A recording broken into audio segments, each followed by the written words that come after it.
Bem, pessoal, continuando então o vídeo histórico, né? Nós vamos falar agora das fontes. Como eu disse para vocês, o direito para ser considerado uma matéria, para ser considerado um ramo autônomo de direito, ela precisa ter fontes próprias, princípios próprios e regras próprias. E daí a gente vai falar agora das fontes do direito do trabalho. Tá? O que seriam fontes? Quando a gente fala em fonte, a gente fala de algo que remete à gênese, que remete a início, que remete à origem. Né? E realmente as fontes do direito, que quando a gente vai falar sobre fontes do direito, a gente está falando exatamente disso. Qual é o fundamento de validade desse direito? Como que eu vou saber de onde surgiu esse direito, né? E com relação a fontes, cada livro que você pegar para estudar vai te dar uma classificação diferente, vai falar sobre tipos de classificação diferente. Em vez por outro, eles vão um vai dizer que acha que a fonte, que uma norma tal é fonte assim, mas outro vai dizer que essa mesma norma tal é fonte assado. Enfim, essa é uma questão doutrinária que não tem muita convergência, tem mais divergência do que convergência. Então eu vou passar para vocês aqui, basicamente, o que vocês vão encontrar em praticamente todos os livros. Tá? Primeira questão é a classificação das fontes em materiais e formais. Tá? Fontes materiais seriam aquelas fontes que, do ponto de vista social, do mundo real, né? Que é o seguinte: de onde tiraram de inventar, de criar direito do trabalho? Né? Como que inventaram isso? Por quê? Porque é o seguinte, quando a população se viu naquela situação de uma exploração desenfreada na vida de mulheres, crianças e homens também, né? Da Revolução Francesa, Revolução Industrial, a gente viu que a sociedade clamou, né, por regulamentação daquela relação trabalhista. Então, as fontes materiais mais importantes do direito do trabalho seriam aí a própria Revolução Industrial e também os movimentos trabalhistas, dos trabalhadores, os movimentos grevistas, movimentos de busca, né, por direitos que os trabalhadores tiveram. Né? Quando a gente fala de fonte material, a gente fala daquelas fontes que aconteceram no mundo dos fatos, no mundo real, né, de forma empírica. Já as fontes formais, elas são fontes formais aquelas normas jurídicas que são extraídas dessas situações materiais. Então, por exemplo, qual era o problema que estava acontecendo no mundo? Nós tínhamos jornadas extenuantes. Então, vamos fazer o quê? Vamos criar uma lei, por exemplo, que é uma fonte formal, vamos botar forma nessa norma jurídica, né? Vamos dar forma a ela. Vamos criar um texto normativo de que eu possa, lendo, fazer uma proposição e retirar dele uma norma jurídica. Né? Esses textos normativos são as fontes formais. Né? Basicamente, fonte formal, a mais famosa é a própria lei. Eles vão se basear nessas fontes materiais e vão criar o direito. Né? E aí essas fontes formais, elas, é, elas vão ser elas vão ser aí classificadas, né, nos livros de direito do trabalho, basicamente de duas maneiras. Nós teríamos aí as fontes formais diretas ou indiretas, né? E as fontes também chamadas de mediatas ou imediatas, e as fontes formais autônomas e heterônomas. Tá? O que seriam fontes diretas? O que seriam fontes imediatas? Né? Diretas e imediatas são sinônimos. Fontes diretas ou imediatas seriam aquelas fontes de que você extrai a norma imediatamente, como o próprio nome diz. Né? A lei, por exemplo, né? É criada uma lei, ela entrou em vigência, você já vai fazer a proposição sobre aquele texto normativo para poder aplicar a norma. Né? Fontes mediatas ou também chamadas de indiretas são aquelas que não vinculam diretamente o aplicador do direito. A gente tem como exemplo de fontes mediatas a jurisprudência, quando não é vinculante, né? Os próprios costumes, né? Também são tidos aí por muitos autores como fontes mediatas, ou seja, fontes indiretas, aquelas que a gente demora um tempo para poder aplicar, você tem que fazer toda uma interpretação, ela não é aplicável de imediato, certo? Já a outra classificação, autônomas e heterônomas, ela é uma classificação que vai analisar quem é que criou aquele texto normativo. Seria, por exemplo, o seguinte: eu vou chamar de fontes formais autônomas quando a fonte da norma tiver sido criada pelas próprias pessoas a que se aplica essa norma. Por exemplo, quando você vai ser contratado para o emprego, você e seu empregador vão combinar salário, vocês vão combinar quando que você começa, vocês vão combinar horário, vocês vão combinar o local onde você vai trabalhar, tudo isso no contrato de emprego. Né? Esse contrato de emprego, que é formulado pelos dois, ele vai virar lei entre as partes, de certa forma, né? Porque tudo que você combinar aí vai ter que ser cumprido. Então, como foram vocês dois que criaram e essa norma vai ser aplicada a vocês dois, nós chamamos essas fontes de fontes autônomas. Tá? Fontes heterônomas são as fontes criadas por um terceiro, que não é aquela pessoa a quem a lei se aplica. A lei, por exemplo, é uma fonte heterônoma. Quem cria a lei é o Congresso, mas ela vai ser aplicada ao empregado e ao empregador. Beleza? Então, na classificação de fontes materiais, fontes formais autônomas e heterônomas, a gente analisa o criador, né, e a criatura. Né? O criador, a criatura e a quem ela vai ser aplicada. Ok? Então, se quem cria é a mesma pessoa que vai ter aplicação, nós chamamos de fontes autônomas. Se quem cria não é a mesma pessoa que vai ter aplicação dessa fonte sobre si, nós chamamos de fonte heterônoma. Beleza? Então, as fontes no direito do trabalho, né, que nós vamos ter são, via de regra, a lei, ok? E quando eu digo a lei, a gente tem uma lei maior aí, uma lei mais geral, né, uma lei mais que vai ser utilizada com mais frequência, que é a CLT. Né? A CLT é um decreto-lei, mas que foi recepcionado pela Constituição com força de lei. Temos leis esparsas, como eu já falei para vocês, tem a lei complementar que fala dos domésticos, a gente tem a lei dos rurais, temos leis esparsas também em matéria de direito do trabalho, né? E temos as fontes que estão previstas na CLT também, que vão ser utilizadas aí para acolmatar lacunas, né? Toda vez que você tiver uma lacuna na legislação trabalhista brasileira, a gente vai usar aí o artigo 8º como método integrativo. E a gente tem o artigo 8º que traz o seguinte: as autoridades administrativas e justiça do trabalho, na falta de disposições legais ou contratuais, decidirão, conforme o caso, pela jurisprudência, por analogia, por equidade e outros princípios e normas gerais de direito, principalmente do direito do trabalho e ainda de acordo com os usos e costumes, o direito comparado, mas sempre de maneira que nenhum interesse de classe ou particular prevaleça sobre o interesse público. O parágrafo 1º diz para a gente: o direito comum será a fonte subsidiária do direito do trabalho. E aqui percebam, quando você não estiver encontrando uma solução para um determinado problema na lei trabalhista, você vai buscar essa solução, né, por analogia, né, de forma subsidiária, no direito comum. Tá? Não confundam direito comum com direito civil.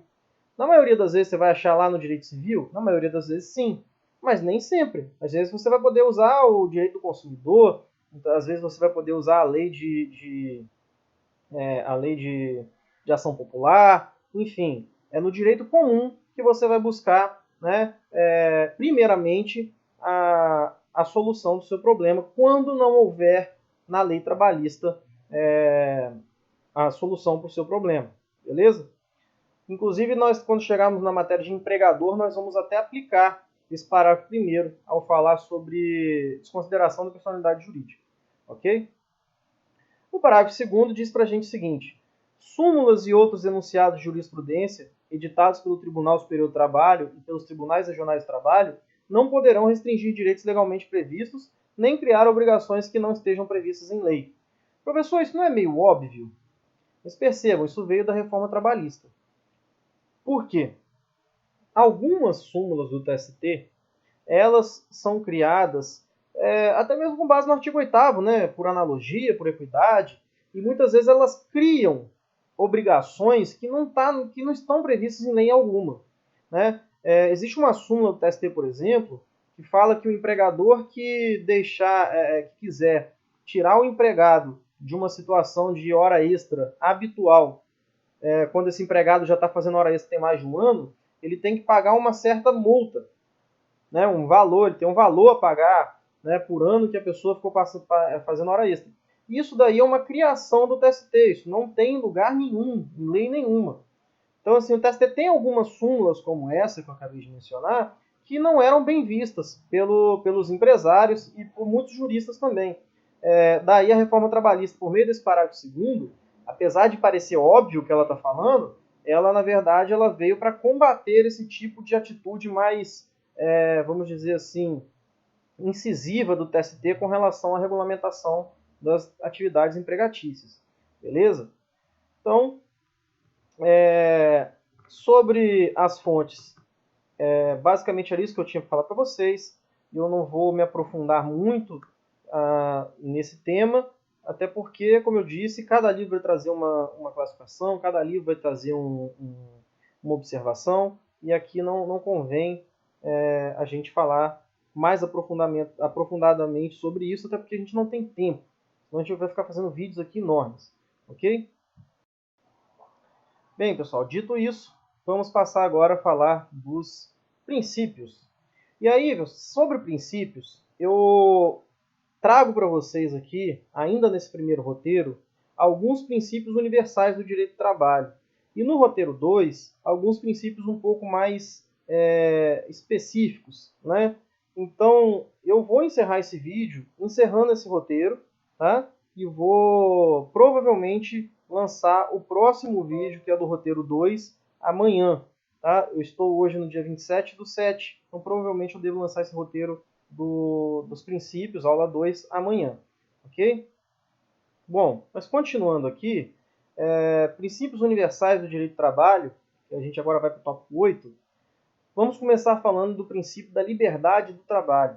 Lembra que a gente estava falando lá das corporações de ofício, que os trabalhadores não tinham liberdade, eles ficavam sempre ali presos na ideia de controle ali das corporações, né? Ou você trabalhava sendo membro da corporação de ofício ou você não trabalhava. E aí você tem a Revolução Industrial, a Revolução Francesa, perdão. 2 anos após a Revolução Francesa, nós temos a Lei Chapelier, né, que extingue as corporações de ofício, que tenta dar esse aspecto do liberalismo para que todos possam trabalhar, independentemente de corporações e tudo mais. Então, desde essa época a gente já falava de liberdade do trabalho. Mas a Constituição brasileira, ela tem um artigo 5º, tem um inciso dela, que é o inciso 13, que fala especificamente sobre a liberdade do trabalho. E no Brasil, o trabalhador ele é livre para exercer qualquer profissão, tá? Desde que atendidos, né, as qualificações que a lei trouxer. Então, a gente olhando ali o item 13, a gente tem, olha, é livre o exercício de qualquer trabalho, ofício ou profissão, atendidas as qualificações profissionais que a lei estabelecer. Tá? Se vocês lembrarem aí do direito constitucional, essa é uma regra constitucional, né, de eficácia contida. Por quê? Porque, não sei se vocês lembram daquela classificação do professor José Afonso da Silva, nós temos as normas constitucionais de eficácia limitada, que dependem de uma lei para regulamentar, temos as de eficácia plena, que uma vez estando ali na Constituição já são aplicáveis de imediato, e temos as de eficácia contida, que são aplicáveis de imediato, porém podem ter seu conteúdo restringido por lei, certo? E exatamente é o caso desse artigo 5º, inciso 13. Por quê? Se você quiser, no Brasil, você pode exercer qualquer profissão. Se você quiser ser pedreiro, você vai ser pedreiro. Se você quiser ser enfermeiro, você vai ser enfermeiro. Se você quiser ser advogado, você vai ser advogado. Se você quiser ser médico, você vai ser médico. E por aí vai. Porém, não é só querer que vai fazer com que você consiga a profissão. Algumas profissões realmente é só o querer mesmo. Né? Algumas profissões não têm regulamentação. Por exemplo, eu quero ser faxineiro. Não existe uma lei que diga que eu tenho que ser formado em alguma coisa para ser faxineiro. Então eu posso começar a exercer essa função de imediato. Agora, se eu falar assim, eu quero ser médico, mas eu não fizer um curso de medicina, eu não vou conseguir exercer a profissão. Né? A lei determina que para eu exercer essa profissão, eu preciso passar por um curso de medicina, né? Preciso estar inscrito no conselho regional de medicina, né? Obter a carteira de médico para poder exercer a profissão. Né? A OAB, por exemplo, diz até mais, além de você ter que estar formado, né? Você ainda tem outros requisitos. Entre eles, passar na prova da ordem. Então, para quem achava aí que a prova da ordem poderia ser alguma coisa do tipo inconstitucional, pelo contrário, ela não é só constitucional, como ela está prevista no próprio artigo 5º, inciso 13, como possível. Porque esse inciso 13 diz que a lei, né, pode colocar exigências. E a prova da ordem está prevista em lei. Que lei? A lei do Estatuto da OAB, né? A Lei 8.906 de 94. O artigo 8º, inciso 4, diz que para inscrição como advogado é necessária aprovação em exame de ordem. Ok? Então, o princípio da liberdade de trabalho é um princípio universal, é um princípio aplicável no Brasil, porém ele não é absoluto. Ok? Sempre que a lei estabelecer qualificações, condições, a gente tem que cumprir essas qualificações e condições para depois poder exercer a profissão. Ok? O próximo princípio que tem para vocês é o princípio da liberdade sindical. E esse princípio, ele também não é aplicado no Brasil de maneira plena. Né? Não é aplicado no Brasil em sua plenitude. A verdade, pessoal, é que a nossa Constituição, que a gente ouve para cima e para baixo, ser chamada de Constituição Cidadã, que realmente ela tem muitos pontos positivos, muito interessantes, ela tem ainda um resquíciozinho de ditadura. E eu não estou dizendo da ditadura dos militares ali, de 64 só, não. Eu estou falando da época Vargas ainda. Né? A gente tem, por exemplo, o artigo 8º da nossa Constituição, ele é uma herança da ditadura do Vargas. No Brasil, no mundo todo, os países da OIT, fora o Brasil e alguns outros poucos, tem uma convenção e por meio dessa convenção eles adotam a ideia de pluralidade sindical, a ideia de liberdade sindical de maneira realmente plena. No Brasil não é assim que funciona. Tá? O Brasil não adotou essa convenção, adotou, na verdade, esse artigo 8º horroroso que a gente tem na nossa Constituição, uma herança da ditadura, que diz para a gente o seguinte: é livre associação profissional ou sindical, observado o seguinte. Galera, se é livre, você não tem que observar nada. Perceba que a Constituição mente para a gente, né? É livre, observado o seguinte. Ou é livre ou não é livre. Né? Se eu tenho que observar alguma coisa, é porque não é livre. É porque, na verdade, o que acontece? Existem várias facetas para a gente analisar a liberdade sindical. A gente tem liberdade de associação, liberdade para sair da associação, liberdade de administração, liberdade de criação. Nós temos várias possibilidades de enxergar essa liberdade, a que faz menção o artigo 8º. E a verdade é que no Brasil, o inciso 2 desse artigo 8º traz para a gente um requisitozinho chamado princípio da unicidade sindical, que faz com que o Brasil não tenha assinado a Convenção 87 da OIT, que é a convenção que eu comentei sobre liberdade sindical, e faz com que nós tenhamos esse resquício de ditadura Vargas ainda na nossa Constituição. Esse inciso 2 diz o seguinte: é vedada a criação de mais de uma organização sindical, em qualquer grau, representativa de categoria profissional ou econômica, na mesma base territorial, que será definida pelos trabalhadores ou empregadores interessados, não podendo ser inferior à área de um município. Bom, pessoal, aqui eu quero fazer um parêntese com vocês. Por quê? A gente não está dando aula de direito coletivo do trabalho, mas para a gente poder desenvolver a nossa matéria, eu preciso de passar alguns conceitos para vocês. E eu vou começar a passar esses conceitos agora. Conceitos de direito coletivo. E o primeiro deles que eu quero passar para vocês é o conceito de categoria. Tá? O conceito de categoria ele está lá na CLT, no artigo 511. Tá? E se você quiser, dá uma lidinha, é um artigo tranquilo de ler. Ele vai falar de, basicamente, dois tipos de categoria que a gente tem no direito brasileiro, que são a categoria econômica e a categoria profissional. Tá? Vocês vão ver ali parágrafo 1º, 2º, explicando o que é a categoria econômica, o que é a categoria profissional. E nesse artigo 511 da CLT, vocês vão perceber que podem existir sindicatos dos trabalhadores e podem existir sindicatos dos empregadores. Eu sei que muita gente nem sabia que isso podia ser possível, né? Mas e no Brasil a gente tem bastante. Aqui no Espírito Santo, por exemplo, tem muitos, né? Sindicatos dos empregadores. Então, quando você tem trabalhadores que têm o estilo de vida laboral próximo, similar, né, que se conecta Por exemplo, você tem trabalhadores que trabalham, você tem pedreiros, engenheiros civis, auxiliar de pedreiro, são todas pessoas que trabalham em área de construção. Essa galera tem uma atividade, uma vida laboral um tanto quanto similar, né? Eles têm uma sensação de pertencimento próxima, e essa sensação faz com que eles possam se unir e criar direitos para a sua categoria. Então você tem, por exemplo, a categoria dos empregados da construção civil, e aí você pode englobar os pedreiros, auxiliar de pedreiro, ajudante pedreiro, né, o engenheiro civil e por aí vai, certo? Então, as categorias dos trabalhadores, né, esses sindicatos que são reunidos por categorias de trabalhadores que têm essa condição de vida similar, eles são chamados de sindicatos profissionais, que são dos trabalhadores, dos profissionais.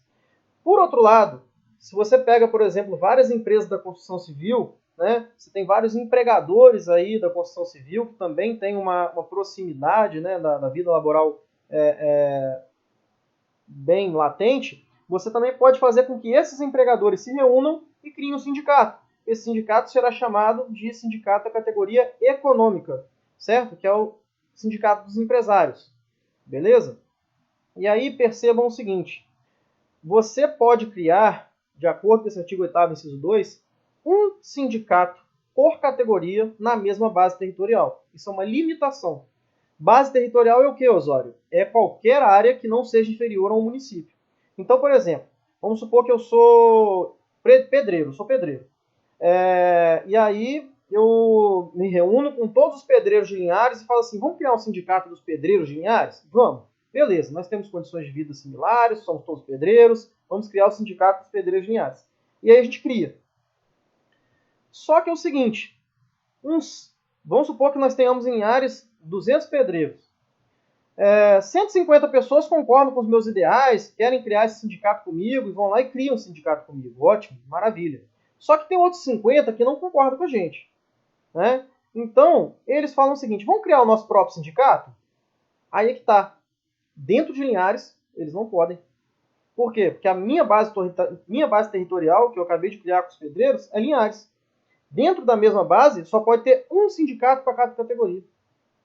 Né? Então vejam, olha que limitação. Então quer dizer o que, Osório? Que esses outros 50 aí não podem ter sindicato em Linhares? Não. Para eles terem sindicato em Linhares, eles vão ter que fazer o quê? Se sindicalizar o meu sindicato e obedecer aos ideais criados pelo meu sindicato. Né? E se quiserem mudar esse ideal, o que eles vão ter que fazer? Se eleger. Só que eles são 50. Do meu lado tem 150. Quando é que eles vão se eleger? Provavelmente nunca. Beleza? Então percebam como que é uma coisa estranha. E quando a gente fala do controle da união, né, no caso, na criação sindical, para fazer essa fiscalização, se tem ou não tem mais de um sindicato, olha que bizarro. O sindicato para existir no Brasil tem que ser aprovado pelo Ministério do Trabalho. Que liberdade de criação é essa? Se eu fosse livre para criar, eu não precisaria de ter órgão do governo me aprovando. Percebe como isso parece muito com Vargas, né? É o Estado, de certa forma, me vigiando, limitando aí a minha associação. Né? Por isso que eu falo, no Brasil, liberdade sindical é só no... Assim, lógico, existem algumas facetas de liberdade sindical? Existem. Os sindicatos, eles se autorregulam, não tem interferência estatal na criação dos seus estatutos, na sua administração, eles têm renda própria, eles têm filiação, ela é facultativa, desfiliação também. Por outro lado, a lei obriga os sindicatos a fazer, às vezes, de defensor público. Né? A gente vai falar disso quando a gente falar de direito processual do trabalho. Olha que bizarro. Ah, mas Osório, mas ele vai ser defensor público? Como assim? Ele tem que fazer a defesa das pessoas da categoria que não tenham condições de arcar com custos processuais de contratar um advogado. Né? Ah, mas ele tem que ser sindicalizado para ser protegido pelo sindicato? Não. Ele vai ser obrigado, o sindicato vai ser obrigado a proteger esse empregado mesmo que ele não seja sindicalizado, porque não pode ter outro. Defensoria Pública nem atua no Justiça do Trabalho. Né? Então vejam como que o Estado ele interfere na atividade sindical de uma maneira bem fora dos padrões da OIT, né? Por isso que o Brasil ele não é signatário daquela Convenção 87 que eu já mencionei com vocês, beleza? Então, assim, liberdade sindical a gente tem no Brasil? Até tem, mas até a página 2, tá? Não é uma liberdade sindical plena. Não podemos chamar de liberdade sindical plena. A gente pode ver por esse princípio da unicidade previsto no inciso 2, ok? E aí, só uma curiosidade para vocês. Lembra que eu falei com vocês que a Constituição de 37 trouxe o imposto sindical, que era aquela contribuição obrigatória que os empregados tinham que pagar dos sindicatos, mesmo que não fossem sindicalizados? Então, essa contribuição ela permaneceu vigente até 2017. Em 2017, veio a reforma trabalhista e proibiu a cobrança de qualquer valor a título de pagamento sindical daquele empregado que não fosse sindicalizado. Beleza? É proibido esse tipo de cobrança hoje em dia, a não ser que ele queira pagar, né? Agora, se ele não quiser pagar, você não pode cobrar, não é mais compulsório. Tá? Inclusive, eu trouxe para vocês aí no material uma decisão do TST de maio agora de 2020, né, que empresta validade para a reforma trabalhista nesse ponto. Tá? Então percebam que a contribuição obrigatória ela não existe mais desde a reforma trabalhista e isso já é aplicável. Se por acaso você está pagando, você é empregado, está pagando contribuição sindical obrigatória aí sem ser sindicalizado, pode correr atrás dos seus direitos, você não é obrigado a fazer isso não.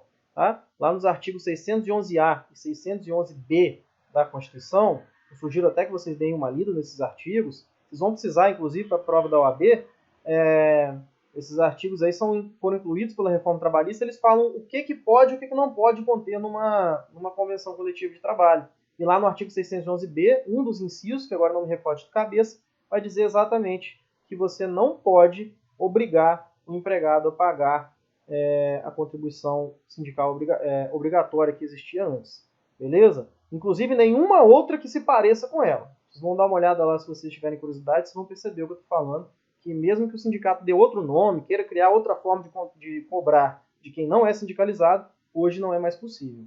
Beleza? Bom, o próximo princípio aí é o princípio da dignidade da pessoa humana. Né?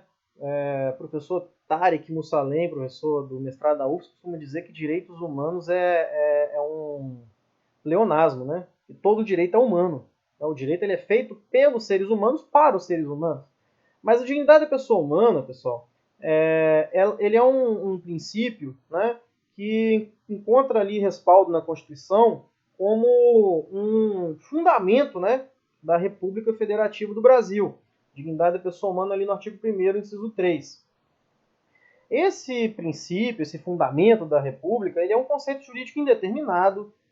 Normalmente vocês não vão achar nos livros um conceito que defina o que é dignidade da pessoa humana, mas aquele que mais se aproxima é você entender que é o seguinte: dignidade da pessoa humana ela é atingida quando você tem a plenitude concreta dos direitos fundamentais, ou seja, você pega aqueles direitos fundamentais da Constituição e põe em prática. Quando você consegue colocar esses direitos em prática, você estará, se você conseguir, você estará sim dando cumprimento, dando efeito, né, ao princípio da dignidade da pessoa humana.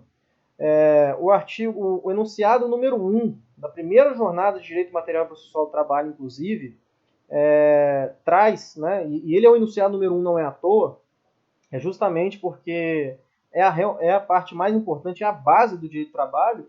Ele traz que o direito do trabalho ele tem que se basear sempre na dignidade da pessoa humana. Na verdade, nem precisava falar isso, né? Todo direito tem que se basear na dignidade da pessoa humana. O que me irrita um pouco é que hoje em dia as pessoas usam dignidade da pessoa humana como se fosse algo concreto. E não é. Dignidade da pessoa humana é um conceito extremamente abstrato.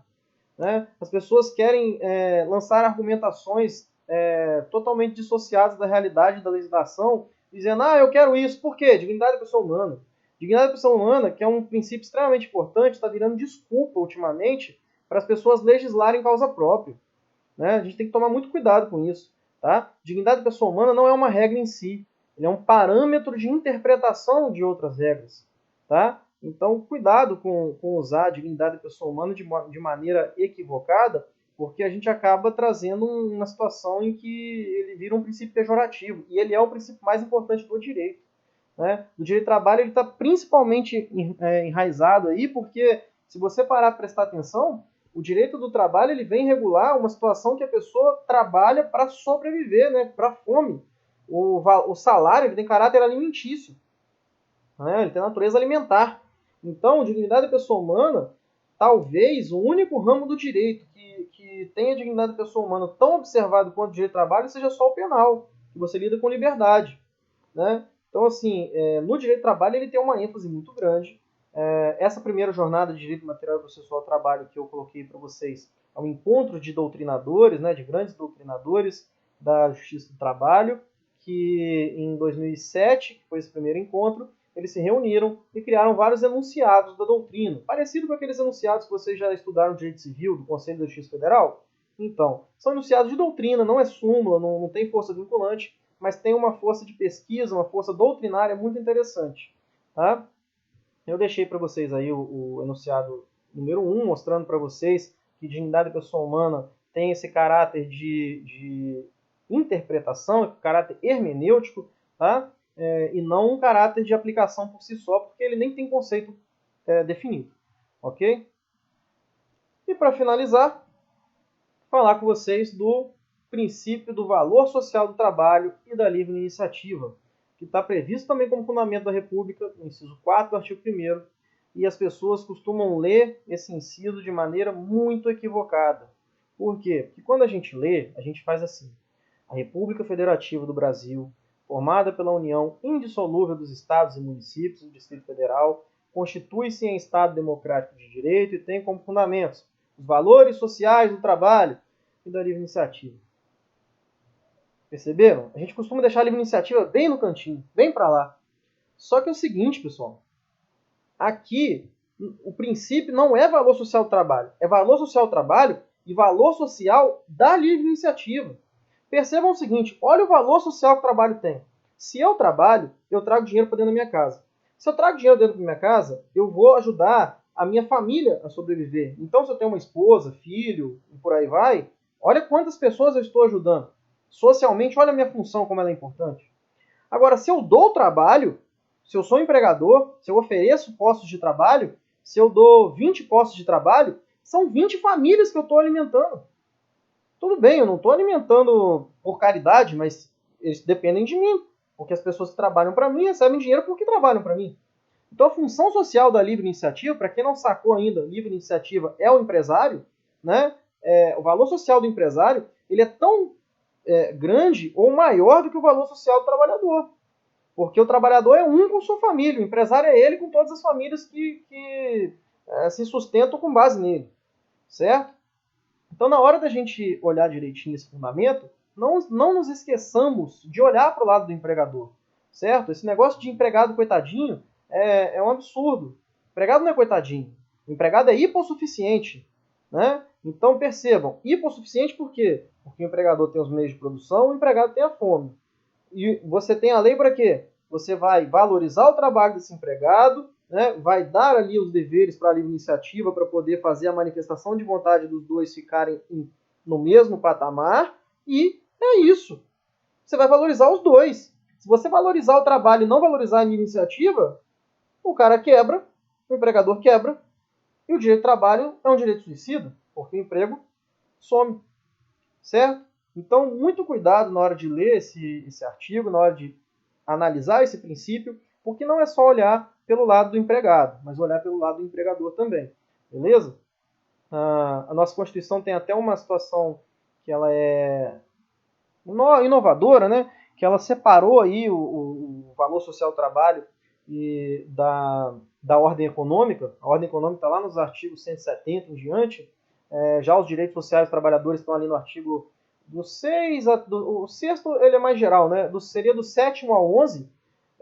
Antigamente o direito do trabalho era incluído nessa parte econômica, mas como a gente já viu, o direito do trabalho é muito mais do que só a questão econômica.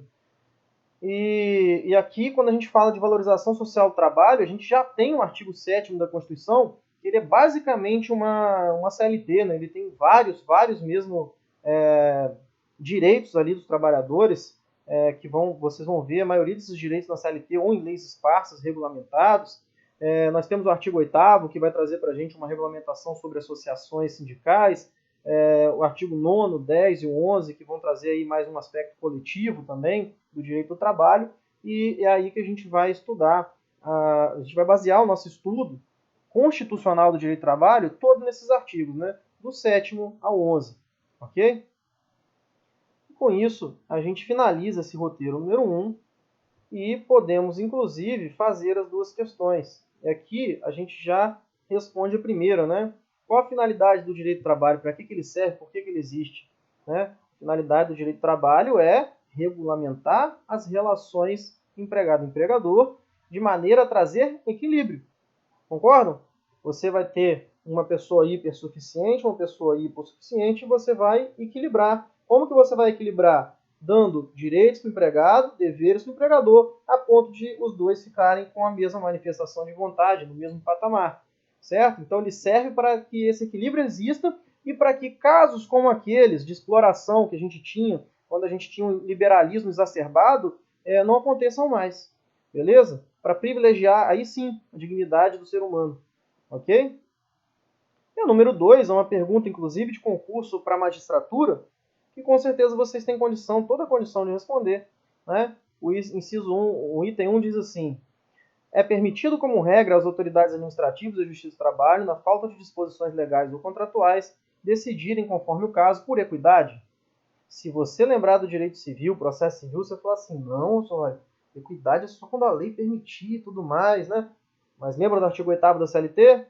O artigo 8º da CLT fala exatamente isso. O inciso 1 está correto. Tá? Então, na falta de disposição legal contratual, pode decidir com equidade, sim. 2. Como fenômeno estrutural e econômico de extrema relevância para as relações laborais no mundo, especialmente ante o seu reflexo na estruturação e disseminação do sistema capitalista, a Revolução Industrial, ocorrida no século XVIII, constituiu fonte material básica do direito do trabalho. Exatamente o que a gente falou no vídeo anterior. Né? Realmente, a fonte material aí, o que aconteceu no mundo dos fatos, que deu ensejo às primeiras leis tipicamente trabalhistas, foi realmente a Revolução Industrial. Então, perfeito esse inciso, esse item. Item 3.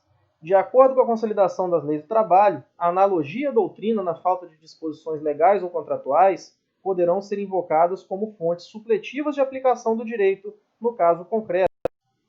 E essa afirmativa está errada, né? Essa é uma questão pegadinha, porque você acha que ela está certa, você lembra lá do artigo 8º que a gente leu e parece que é isso mesmo, mas não é doutrina, é jurisprudência, galera. Então, analogia e jurisprudência. Doutrina está errado nesse item 3. Beleza? E o item 4, a sentença arbitral, quando exarada na solução de conflito coletivo de trabalho, classifica-se como fonte formal, autônoma e não estatal de direito do trabalho. Olha que interessante esse item 4. Ele está errado. Por quê? Lembra o que é uma sentença arbitral? Vocês já estudaram esse processo civil. Sentença arbitral, quem profere é um árbitro, que não é normalmente o Estado, né? É um árbitro que você vai eleger, normalmente é um particular, e esse árbitro, ele não é a pessoa a quem a norma vai se aplicar. Ele é um terceiro. Então, essa fonte é formal, porém ela não é autônoma, ela é heterônoma, certo? Então, aqui o erro está na palavrinha autônoma. Então, a correta aqui seria a letra E, 1 e 2 são corretas. Show de bola? Galera, espero que vocês estejam gostando. Eu com certeza não consigo dar a mesma aula gravada do que eu dou em sala de aula. Eu me sinto mal com isso, porque eu sei que minha aula não é assim. E sei que ela não costuma ser melhor mesmo, porque falando com pessoas é outra coisa. Mas eu espero que vocês estejam gostando. Estou aberto aí a críticas, como eu falei, sugestões. Tudo bem? Grande abraço para vocês. Fiquem em paz e que o Senhor os acompanhe.